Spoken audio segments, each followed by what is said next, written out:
abahereza barwika makumyana nibo bashoruyirwe kuruga Muyenga, Rutoto hamwe na Kicwamba mu district ya Rubirizi. Ekigendererwa cyo kushomesa abahereza bo mu kanisa nitwenda ngu abantu bareke gukora ebintu batari kubimanya.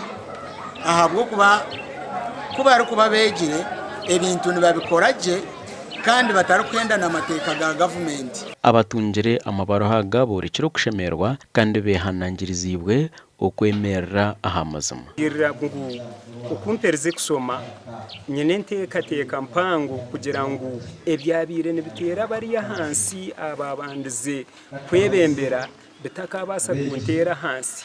Okwera maka agari mu butabanguko no kubura ingeri y'amazima nibyo abajwecerwe bashabirwe okwebembeza omubyanga byabo. No shamo mishayije no mukazi batakuritsizana. Hati unoza kuba oshomere certificate. Nogamba iyo mukazi mishije utorashomere. Ningi uwo mukazi utorakodere ki? Torashomere. Ebe mukume agweshwa abegise no kuranga umwayo ruberane. Babasi kuburinjiri etakwemara etakuswaza Gashakwa Onesimus Ngenabo omuri Rubirizi.